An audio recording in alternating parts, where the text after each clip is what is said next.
All right, dude. Well, since we're two loser beggars, I thought maybe we would explore some email. What do you think? All right, I'm in. It's because we have had some email that's kind of accumulated over the last couple of weeks, obviously because of your partying ways. Because I like to party. So we have to catch up with the fans. All right. So let's play our bumper for begging for email. All right. It's time for the Classic Metal Show to start begging for email. What the hell is email? Death sent me an email. Well, when you figure it out, email me. And here's your loser beggars, Neely and Chris. You've got mail. All right. Well, 2 weeks ago, Yeah. when we were doing almost a 2-hour segment with the metal experts, Yes. our good friend Rain City Metal called in during the show. He did. He was so appalled by the stupidity of the metal experts. His disgust was just let me use the word. His disgust was so unprecedented about the horrific stupidity of the metal experts. Yeah, they're pretty dumb. But apparently, he took the time out to write you a personal email. Well, no, it's addressed to me and you. Oh, really? To me, too? It just came in through the Facebook. Okay. And, since you won't get into Facebook, then you can't see. Well, let me just relate a Facebook story to you. Okay. One of the reasons I just won't be a part of it. Okay. I was talking to a friend earlier this week, Yeah. and she was telling me that her daughter and family went out to a restaurant and experienced food poisoning. Okay. That ended up on the Facebook. Sure. My thought, as a rational, logical, reasonable person, Yeah. if you're doubled over in pain due to food poisoning, at what point do you go, hurry up, get on the Google machine, pull up the Facebook, and tell everybody about our food poisoning experience? See, dude, clearly you're not informed. You do it on your phone. Oh, well, again, I'm this is the thing. My first thought about, man, I'm really doubled over in pain and I'm sick. Yeah. Give me something to relieve the pain. I'm going to sleep. I'm but not you have thinking I've got to put this on the Facebook where everybody and their brother can see it. Dude, there's that period of time between when you take the medicine and when it actually starts working. And at that moment, you've got to fill your time with something. Okay. So that's when you throw that post up there on Facebook so everybody can share your pain with you. Oh, I see. Come on, man. It's a communal thing. It is. It's about being the social. You share your good and your bad. Well, personally, Happy I have no use for that. I love it. See, if I ever join Facebook, which is infinitesimal, how do you like Right. that for a word? There it is. That's a $5 word. Every time I take a big shit, I'm going to use my iPhone. I'm going to Right. take a picture of it. I'm going to put it up on Facebook, and I'm going to go, "Hey, everybody!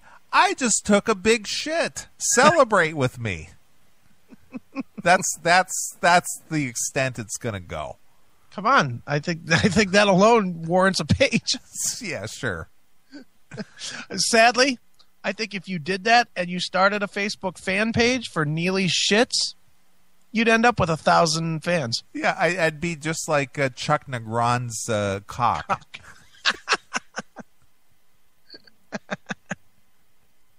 Too funny. Right. So anyway, we got an email from Rain We City did. Metal via the Facebook, and We did. what does he have to say? He says, "Hey, Chris and Neely. I just listened to the Talking Metal segment and was laughing my ass off.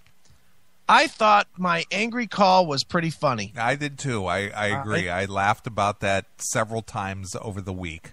Me too. Chris is in pain from laughing so hard. Very true. That call had me cracking up. It was funny because the level of disgust and disdain that he expressed over the phone, that was very genuine. It really was. It really was. He was so appalled at the stupidity of these two knuckleheads over there and their co-host Bud Friendly that he just could not hold back and had to just vent and spew his anger and disdain for his two idiots. Right.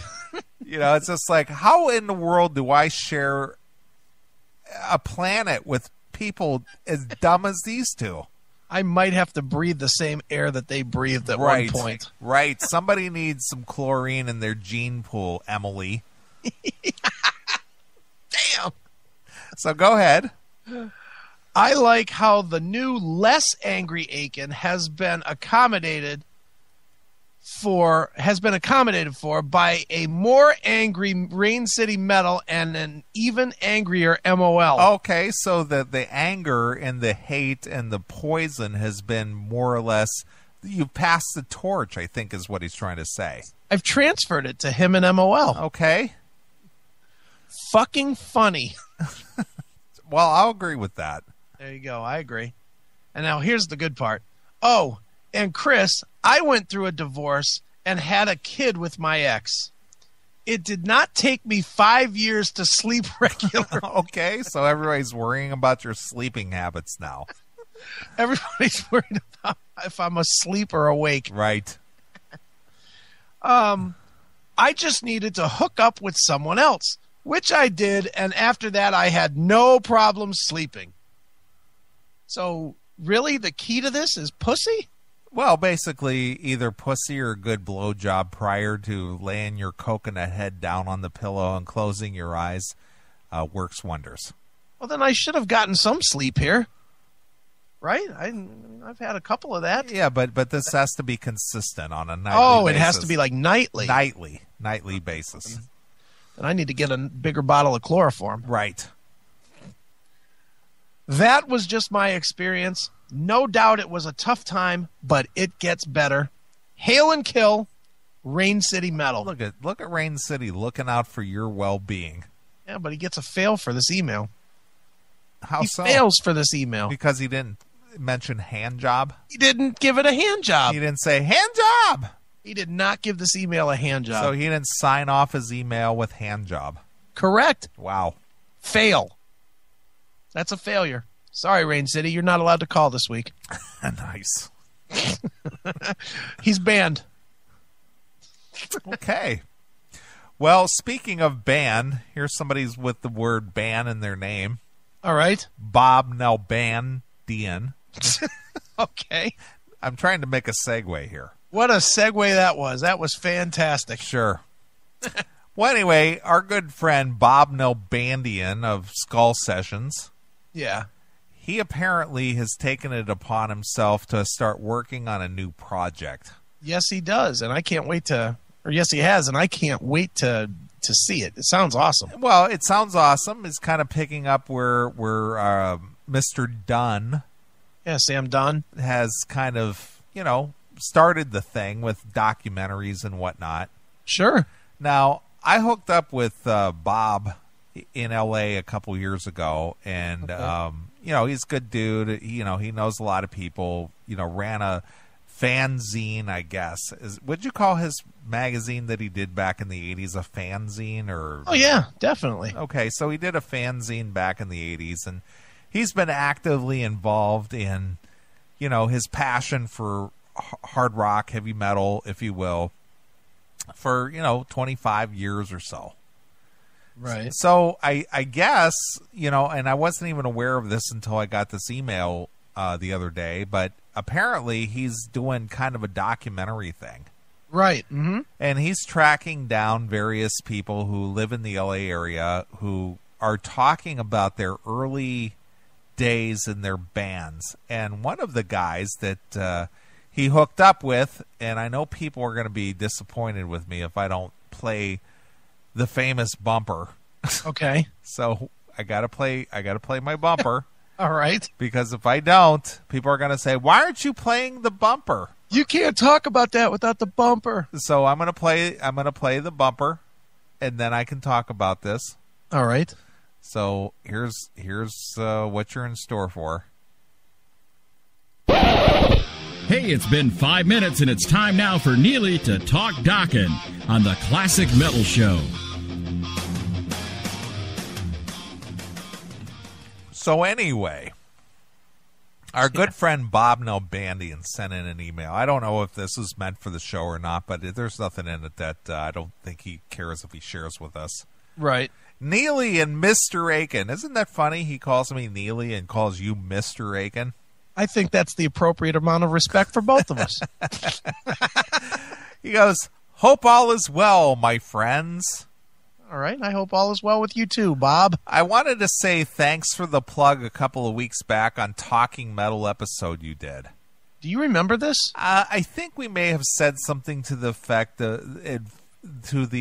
that Bob, at least when he does his show, he's very coherent and knows what he's talking about, and as opposed to these two dopes or something. Or if you want to hear a good metal podcast, listen to Bob or something. I think we said something to that effect. Okay, that's fine. I I just don't remember it. Yeah. He said, "I missed last week's show, so you have to go on Spreaker to catch the podcast since they're not up on iTunes yet." Well, the reason they're not up on iTunes is because Chris has a full social schedule. And we had to run an archive show, Bob, so there won't be any Spreaker episodes. Look, I had 25 hours of drinking straight to do. I was very busy. You were very busy. I went to literally, and not to change topics, but literally from 2 in the afternoon till 3 in the afternoon, nonstop. Okay. 3 in the afternoon Sunday from Saturday. Right. It was a party. Okay, Woo. sounds like it. He said, "I also forgot to tell you, I interviewed your buddy Don Dokken for our upcoming LA Metal documentary. We talked strictly about the early years, and Don was awesome with exclamation point. Wow, that's real awesome. Great stories, which you'll see when the documentary comes out early next year."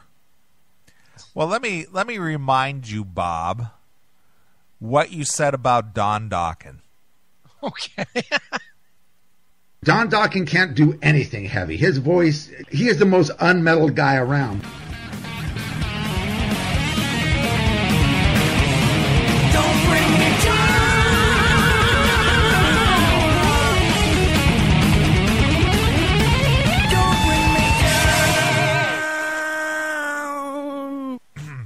Remember that, Bob? I don't think that was very nice of you to do that to our friend. So anyway, he says... So anyway, we have a trip to Vegas next week to do a couple more interviews and then to do editing process. The footage we have so far is amazing. Amazing.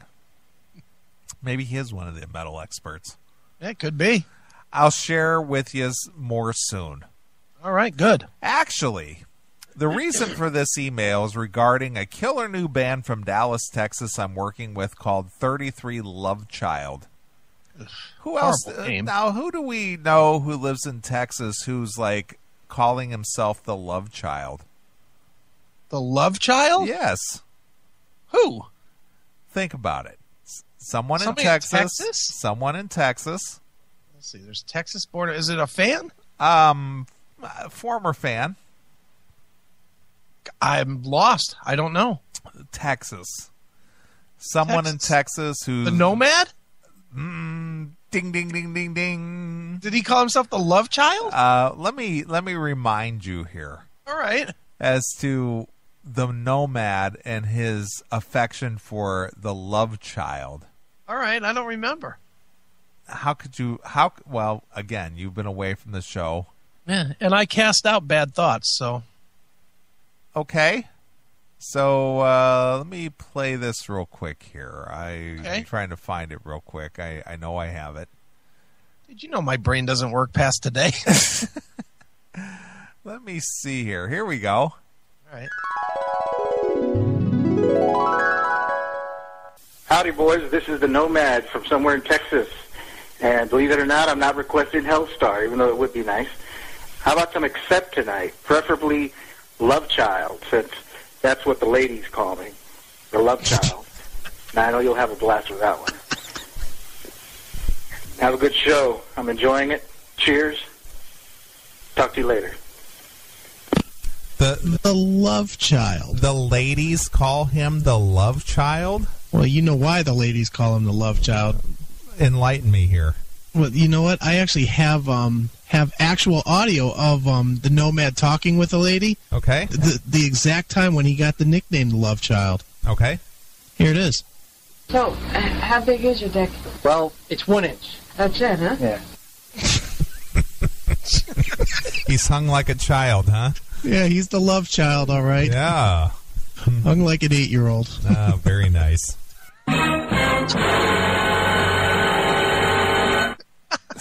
I do not remember that.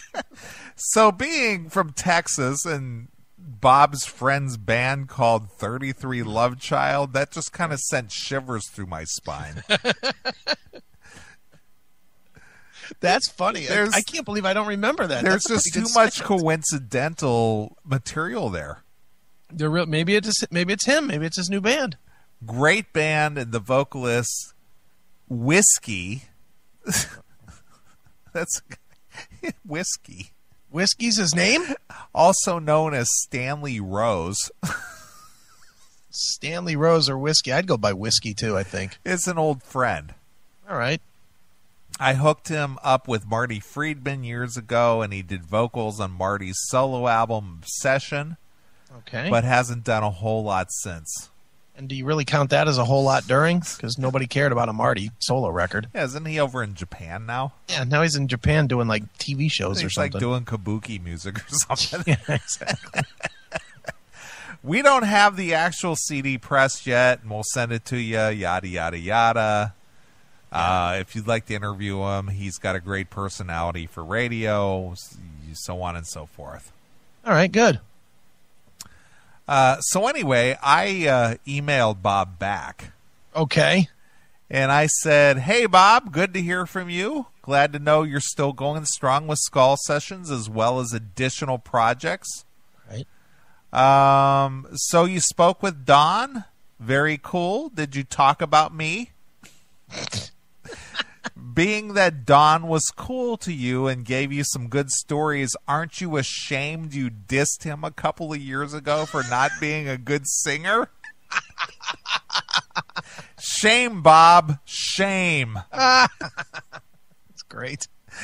Glad to know you interviewed him. I can't wait to see the footage. Of course, I'll check out your friend in Love Child. I'll let you know what I think. Right. As far as Talking Metal goes, glad to see those guys continue to be the reigning dopes of metal. They always give us something to talk about. It's hard to believe those two guys get through life on their own. Now Mark Strigle is procreating and further polluting the gene pool. Looks like we need a heavy dose of chlorine. Keep rocking, Bob. You're welcome on the show anytime. So I wrote him back. All right. You know, he made sure he rubbed his nose in. That's so funny. The fact that he dissed our good friend Don and said, he can't do anything. And then he says, Neely, yes, still going to continue Skull Sessions as well as SWHR podcast. Right. Shockwave's Hard Radio. Right. Just taking a bit of a break since this documentary is consuming all my time these days, but I'm really enjoying it. Yes, Don was super and cool indeed. Yeah. See, that's one side of Don that most people don't know. You and I know. Right. Don, I love that guy. He's awesome, man. He will tell you stories for days. And even if he hasn't slept in days, he'll stay up to tell stories. Listen to this. I was surprised how open he was to talk about the early years. Yes. Like the goalie in Slapshot, I feel ashamed. Well, dude, I know you've obviously done this, but it's amazing to me. Don will call me every once in a while with some web shit that we got to do. Sure. Just, for whatever reason, he'll just give me a call and be like, yeah, we got to do X or Y or Z, whatever it is. And then we end up on the phone for 2 or 3 hours. Yeah, and he'll just spew. And it's him. It's as much as I talk, it's him. Right. He is just holding court for hours, just telling stories from the day, man. Fucking, I have heard some shit about George Lynch that I wish to God I could bring to the show. I would imagine just on Dawkins stories between you and I, we could do 2 months worth of shows. Sure, absolutely. Easily. Right. And they're all doozies, man. One of these days we're going to get him. When he officially retires, we're shedding it. We're selling it all. Oh, yeah. You're going to write his book. I am going to write his book, probably. You know it.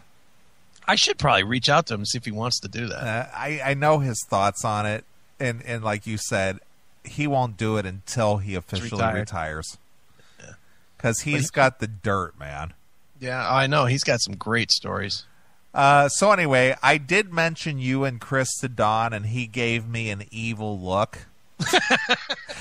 Kidding. Actually, he said, oh, yes, I took over their show a couple of weeks ago. Nice.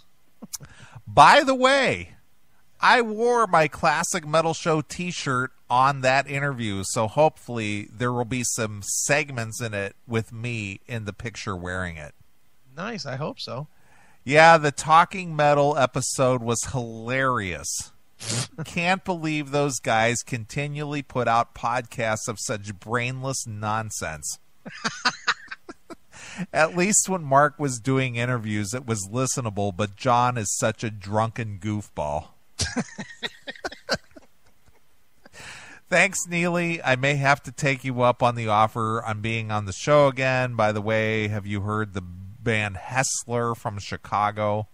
Total 80s hair metal style, very hot blonde chick singer. Ooh. They're from Chicago, blah, blah, blah. So, anyway. Might have to look into some Hessler. So, anyway, he said that he hooked up his buddy Lenny Spickle. Lenny Spickle? Lenny Spickle. Nice name, Lenny. Formerly in school, did you? Your name is Lenny Spickle. Have a good time.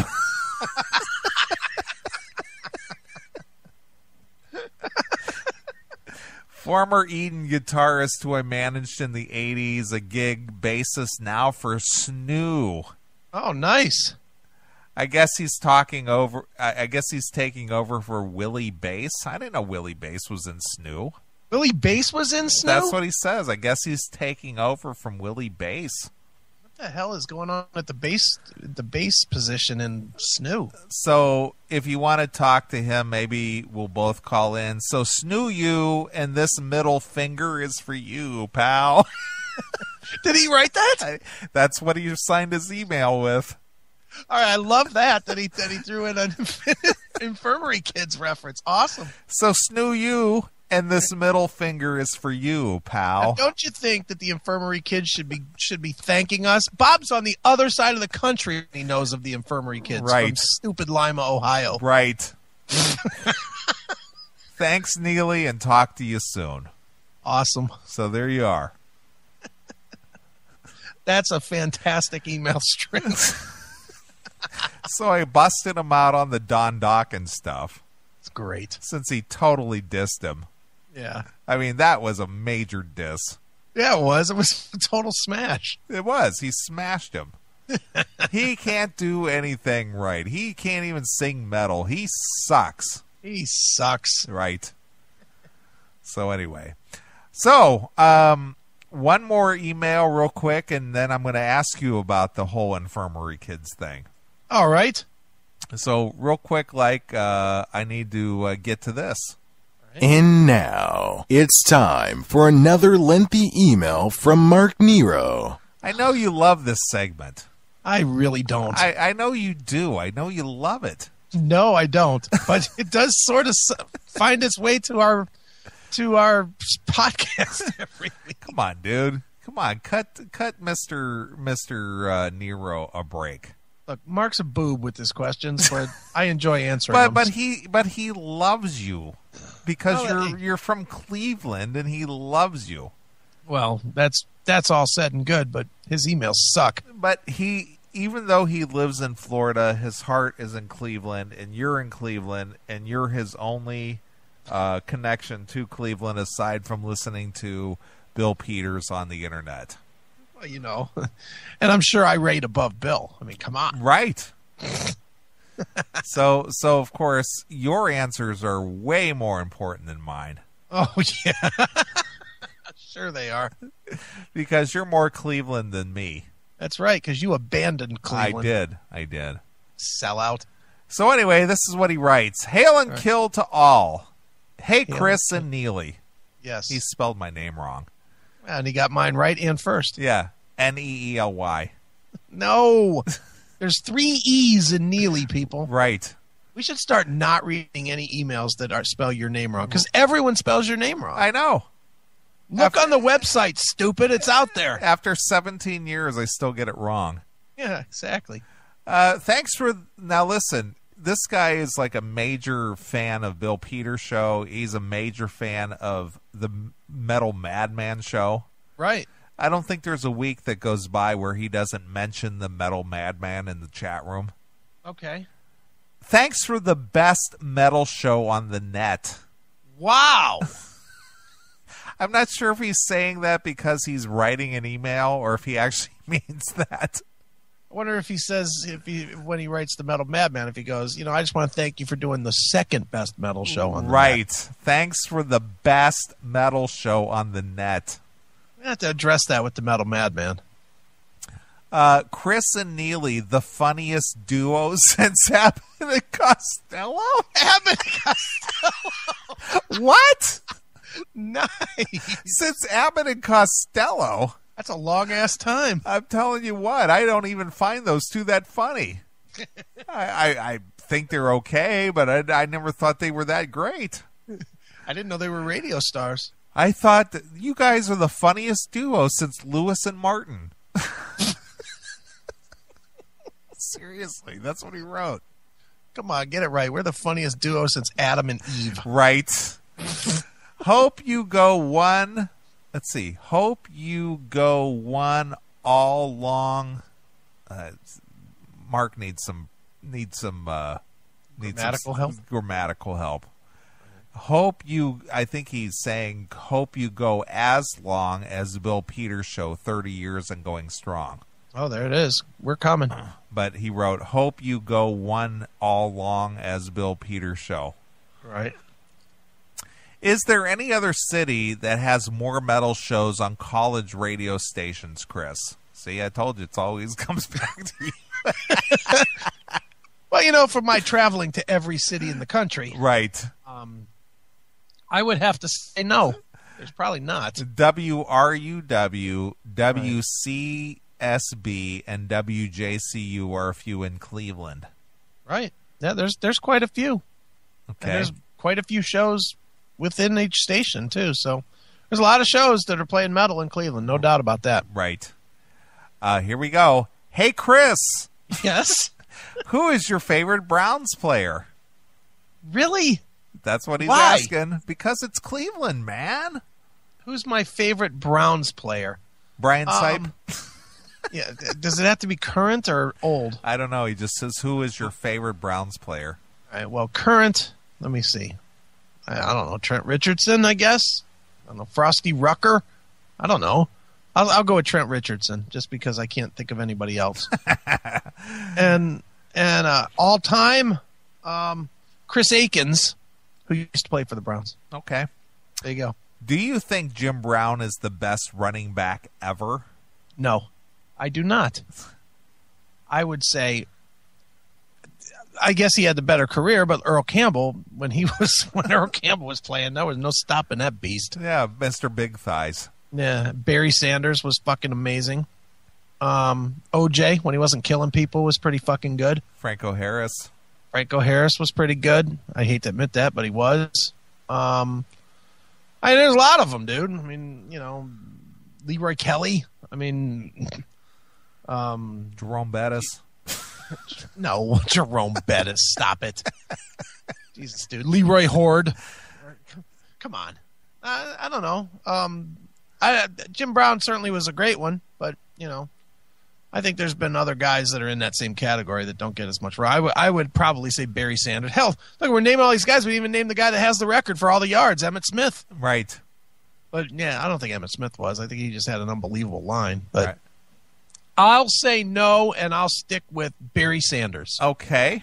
There it is. Who was the guy? What else can I help you with that Neely's not invited to answer there, Mark? Who was the Chicago Bear with the pancreatic cancer that died? Walter Payton. Yeah, him too. Yeah, he was good. So there you are. Thank you for contributing to my question, Neely. Thank you. I'm just here as a helper. Thanks. Just here as Glad a you're helper. here to help. Chris, have you ever met any Browns players? Yes, I have. Do I need to name them? I think you need to name them. I think you need to name names. All right. I have met Bernie Kosar. I have met Mike Pruitt. I have met Greg. He married a girl from my high school. Who did? Bernie Kosar? No. I'm thinking Tim Couch. He married Heather Kosar. Heather Kosar. You went to school with Heather Kosar? Yeah, she went to Green. Did you bang her? No. She was years behind me. So? I didn't even know her, dude. So what? So she's 20 and you were 40 and she was fucking, what, in kindergarten when you were, like, in college. Right. So what? Did you bang her? No. No. I've met quite a few Browns players, actually, especially because I was in the media. I had opportunities to, meet different guys and whatnot. So I've probably met 20 or 30 Browns players. I'm not going to name them all, but okay, I've met quite a few. Okay. What's new with Chris and Neely, misspelled wrong once again, on heavy metal television? Nothing, because we're not really addressing it until the first of the year. Okay. Has anyone seen the Saturday night concert? Is it new shows or stuff that's out on DVD now? I don't know what that is. Do you know what that is? Yeah, I do. It's on heavy metal television. It's on Saturday nights. Heavy metal television runs concerts, kind of like MTV used to do way back in the day. Okay. And it's kind of a mishmash of both. It's some of it is stuff that's out there that's released, and some of it is stuff that is not. Like they, I'm not sure what is and what isn't, but I believe something that is not released out there, but they ran was like the Judas Priest appearance on the US Festival. Okay. Which I don't believe is released commercially, but they had it and they got permission from Priest to run it, so they ran it or are going to run it. Maybe I just gave away a secret that's not supposed to be out there. I don't know, but it's a mishmash of both, where they're just doing a concert, a metal concert, Iron Maiden or Lamb of God or whoever, every single week to give you something extra that was cool back when MTV was cool. Good. So all right. Next question. Next topic. Right. Did you know AC/DC's iTunes debut sells over 500,000 songs? Has any other band done that? Did the Beatles do that when they released their Sure, the Beatles did. catalog on iTunes? I'm quite sure the Beatles did more than that. And I got to think, is Metallica on iTunes? I'm not really sure, to be honest with you. Yeah, they're on iTunes because they just released to Spotify too. So I got to think Metallica did. I got to think the Stones did. All the big ones probably do at some point, when they do their release, all these holdout people have, but yeah, certainly the Beatles did, no question. Sure. All right, and to continue with Mark's enthralling email. All right. The new album by former Wasp guitarist Chris Holmes, entitled Nothing to Lose. What do you think of a band going off on their own?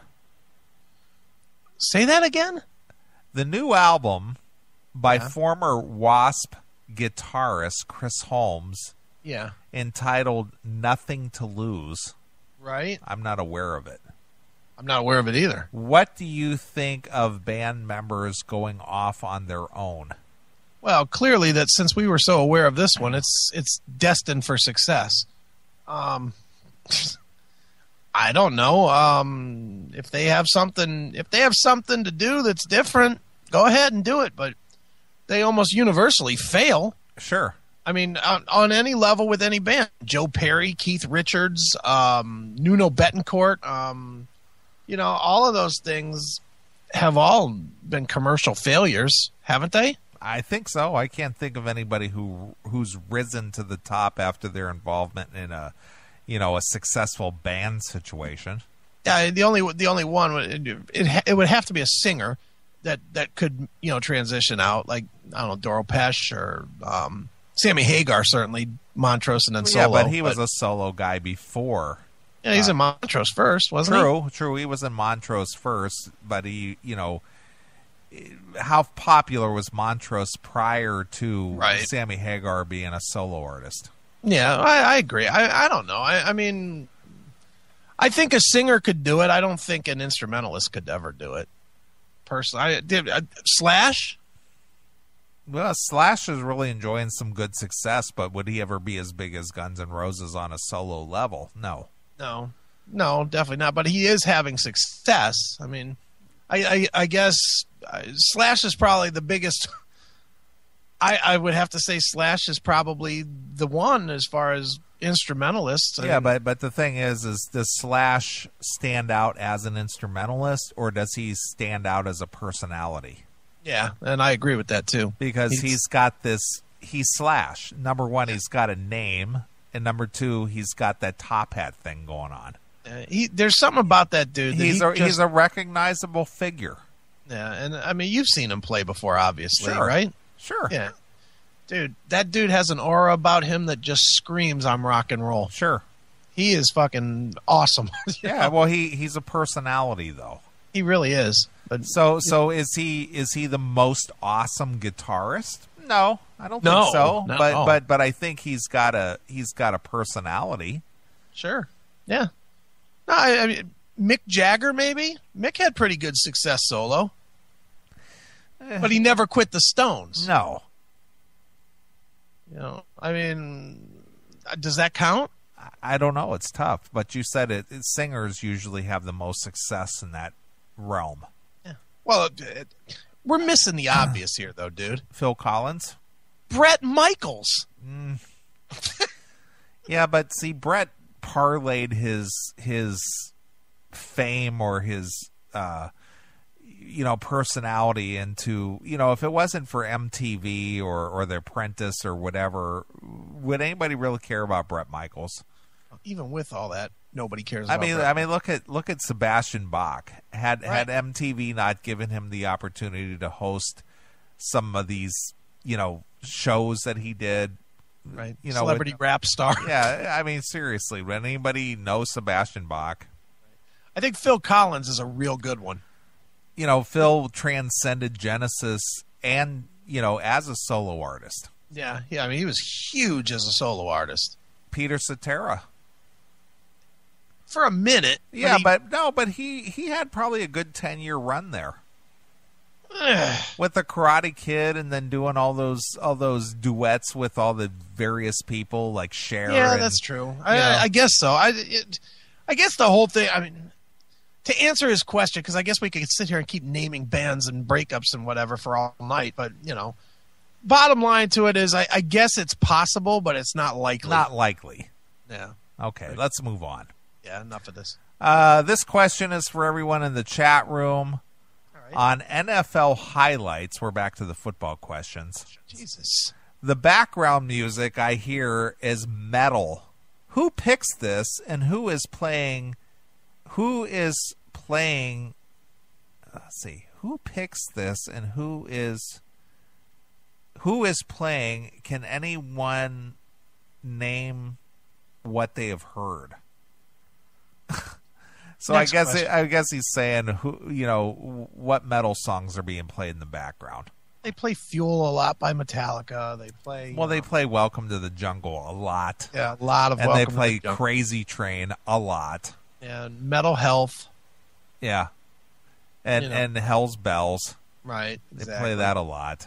Yeah. Nothing rare. Let's see. See the list below. Tell me if you're familiar with these bands and your take on them. This is just too long. I'll just run through them real quick, and you can say yes or no. All right. Nasty Idols. Yes. Yes, I have them here. Jet Black. No. I have them. Domino. No. The Darkness. Yes. Bonafide. Bonafide? No. Bonafide. No. Beverly Kills. Killz. No, and with that name, I don't want to. Southbound Saints. I've actually heard of them, yes. I don't know them at all. The Last Vegas. Yes. Bullet. Yes. Yeah, we've had him here on the show. Mm-hmm. Danko Jones. Yes. Gun. Yes. Yes. Smash Fashion. No. Never heard of them. Stallion 4. No. Never heard of them. Okay, that's it. I like the first 3 Bullet CDs. There is not a bad CD in their first 3. Can you name another band that has their first 3 be hits? Poison? Well, their first 3 are hits. You can't argue that. You would agree. Poison, Guns N' Roses. True. AC/DC. Oh, what were their first 3? We'll skip them. Okay. I'll bet you they had a dog in there.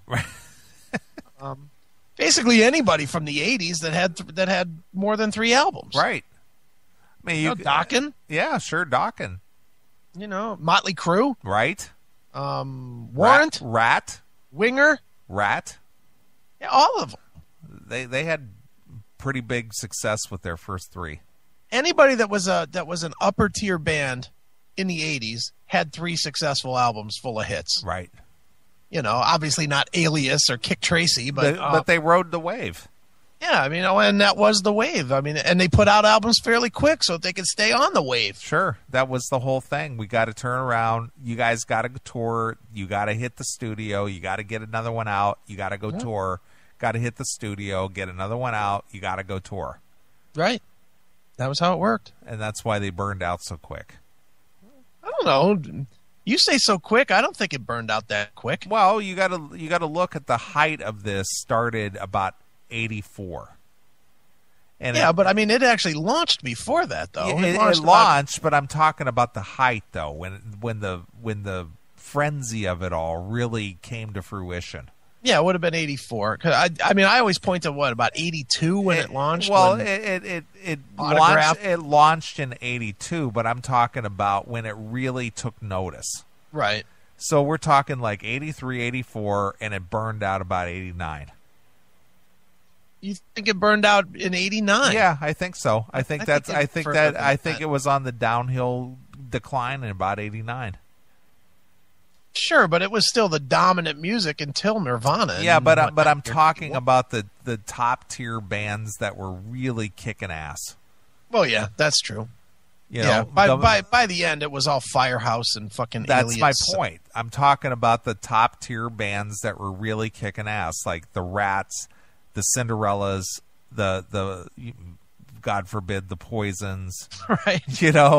Those guys were at the pinnacle at that point, but from then on, it was a downhill slide. Yeah, and then we got all those bands because 1990 launched the Slaughter era, and that's when it started going into third tier. It did. So would you call Slaughter the best band of the third tier? Yeah, I would say that they topped the heap of the third tier bands. So who was the last of the second tier? The last of the second tier, probably like Keel. You think Keel was better than Slaughter? No. I'm talking. They were earlier than Slaughter. Oh yeah. Okay. I'm saying that they were before. Okay, and then when Slaughter came out, then we got that wave of whiny high singers. Exactly. Right. I agree with that. That's fair. So because like the Bullet Boys, they didn't come out till 88. Right. So they were at the top of the second tier wave. Yeah, I agree. You see what I'm saying? Okay, I get it. And then like Slaughter came out in 90, and they were at the top of the third tier. Right. And then you got the Kick Tracy's, and then you got into the what was that? What was that band that just reemerged from New Jersey? The guys, 4 guys, PJ's Snare, PJ. Trickster. Trickster. There you go. Then Right. you started into the Trickster thing, and Yeah, it did go right down the shitter. But the Kid top Joe. but the top of the heap at the time was the Motley Crues, the Rats, the Dawkins, they were the first tier. Yeah, and they started burning out about 88 or 89. Right, exactly. Dude, do you remember, since we're talking about Slaughter, and God, we're doing a music show tonight, but fuck. Do you remember how wildly popular they were when they came out? They were huge. They were monstrous. That is amazing to me because, I mean, I like Slaughter personally, but I just don't hear it. I never understood why. And the songs that were popular were not good songs by them. Shout It Out and fucking Up All Night. Those are not great about songs. you. Yeah, mad about. Those are not. Every time they had a hit, it was like the worst song on the album, man. Well, but they were popular at that point, but it didn't last. No, it sure didn't last. So they they captured, I guess let me use a cliche term. They captured lightning in a jar. Yeah, they did. And that was it. Yep.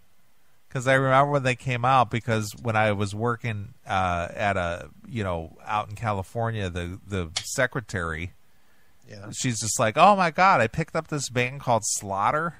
Yeah. And she was just like playing it like crazy, the Stick It To Ya. Right. And she was just like, crazy about it. I like that album, though. I ain't gonna lie. Eye to Eye and shit like that. Those are good tunes.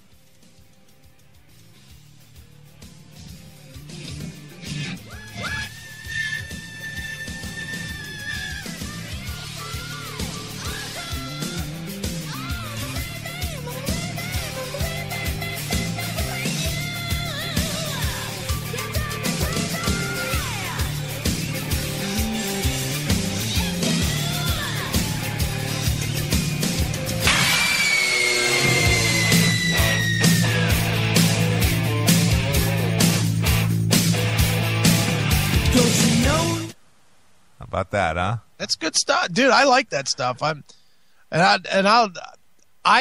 liked a lot of the shit that they did it way after it was over. Right. The Back to Reality record I loved. I liked the one American Pie was pretty good. Whatever that album was called, Revolution or something. Yeah, Revolution, right? Yeah, that was pretty solid. The one with where the girl is tonguing the snake. Yeah. Fear No Evil. Fear No Evil. That kicks ass. That's a great album. Sure. I liked Slaughter. I'm one of those that liked them, but I agree with you. They were definitely third tier. Well, I didn't dislike them. I just, I just thought. Now listen to this real quick. All right.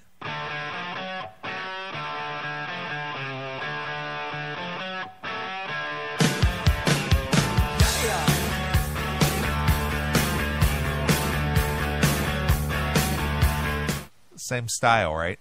Yeah. Who's that? That was the Cult way back in 1984. Oh, no shit. Same thing. Nice. It's funny. So, there you go. Nothing new under the sun.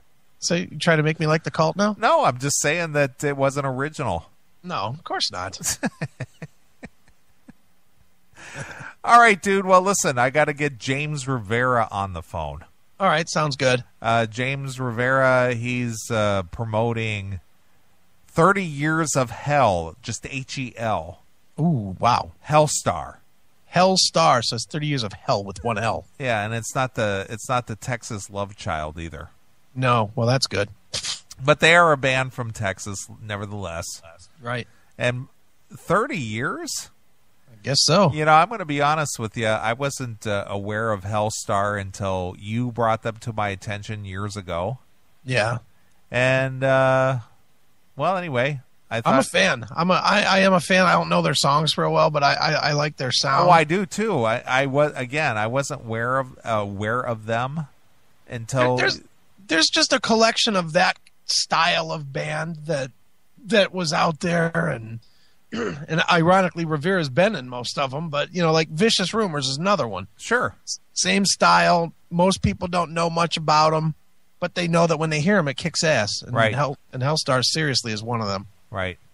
Well, I thought I would play a song here, Baptized in Blood. Ooh, wow, that sounds mean.